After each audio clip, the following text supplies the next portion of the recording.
ঈদুল আজহাকে কেন্দ্র করে রাজধানী জুড়ে কিন্তু প্রায় ২১টি কোরবানির পশুর হাট বসার কথা রয়েছে। ঈদের আরও প্রায় এক সপ্তাহ বাকি এবং এক সপ্তাহ আগেই কিন্তু ঢাকার বিভিন্ন হাটে দেখতেই পাচ্ছেন যে কোরবানির পশু রয়েছে সেগুলো কিন্তু ইতিমধ্যে নিয়ে আসা হয়েছে ঢাকায় এবং তারা অপেক্ষা করছেন যে কবে নাগাদ সেই পশুগুলো বিক্রি শুরু হয়।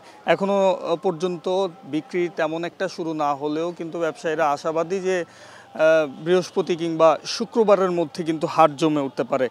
তেজগাঁও হাটে আমরা দুপুর থেকেই দেখেছি যে দেশের বিভিন্ন প্রান্ত থেকে কিন্তু কোরবানির পশু নিয়ে ব্যবসায়ীরা জড়ো হচ্ছেন কোরবানির হাটগুলোতে এবং বিভিন্ন সাইজের গরু কিন্তু আমরা এই তেজগাঁও পলিটেকনিক্যাল ইনস্টিটিউট হাটে আমরা দেখতে পাচ্ছি।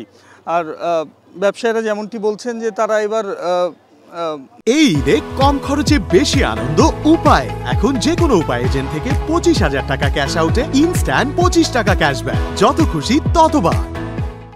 যে মধ্যম আয়ের মানুষ রয়েছেন তাদের কথা বিবেচনা করেই কিন্তু গরুর দাম হাঁকাচ্ছেন।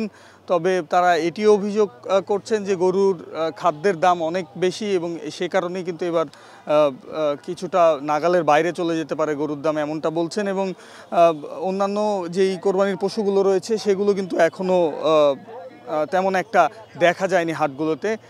আর আপনাদেরকে যদি একটু দামের কথা বলি সেক্ষেত্রে কিন্তু প্রায় ৮০,০০০ থেকে ৩ লাখ ৪ লাখ টাকা হাঁকাচ্ছেন গরুর দাম এবং বেশিরভাগই আমরা দেখছি যে ১ থেকে ১.৫ লাখ টাকার গরুই কিন্তু এবার বেশি আমরা লক্ষ্য করছি। আমরা যদি কিছু ব্যাপারীর সাথেও কথা বলার চেষ্টা করব যে তারা আসলে কি ধরনের দাম আশা করছেন এবার এবং ক্রেতাদের সাড়াও পাচ্ছেন কিনা তেমনটা আমরা একটু কথা বলে দেখতে চাই। ভাই, গরু নিয়ে আনছে ১৮ ভাই।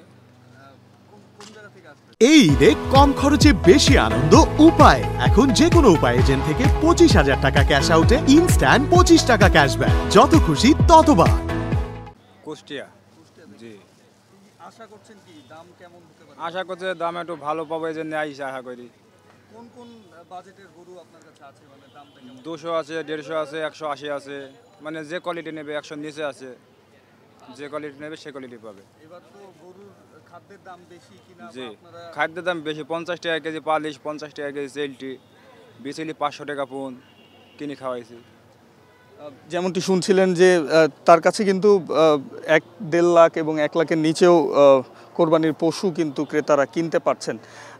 এখনও পর্যন্ত আমরা বিক্রি না দেখলেও এখনও পর্যন্ত হাটগুলো তেমন জমে ওঠেনি এবং বিক্রি নেই বললেই চলে। যারা ক্রেতারা আসছেন তারা উৎসুক জনতা হিসেবেই বিক্রেতারা বলছেন এবং তারা এসে কোরবানির পশু যাচাই বাছাই করার কাজটি শুরু করেছেন মূলত এবং এ কারণেই এখনও হাটগুলো জমে ওঠেনি। আর হাটের তথ্য যদি আপনাদেরকে একটু বলি যে এবার আফতাবনগর হাট বসছে না, বসিলা হাট নিয়েও ইজারার একটি সিদ্ধান্তহীনতায় ছিলেন ইজারাদার এবং সংশ্লিষ্ট কর্তৃপক্ষ। তবে শেষ মুহূর্তে কিন্তু বসিলার হাটটি চূড়ান্ত হয়েছে এমনটি আমরা জানতে পেরেছি এবং ঢাকা উত্তর এলাকায় কিন্তু আরও ২টি হাট চূড়ান্ত হওয়ার কথা রয়েছে আজই এবং সেই তথ্য আপনাদেরকে হয়তো কিছুক্ষণ পর জানাতে পারবো।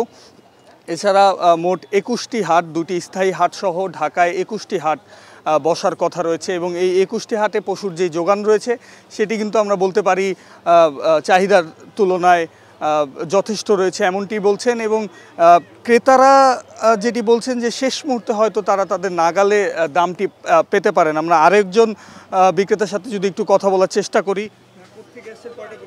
পাবনা থেকে যাচ্ছে ১৪টা গরু।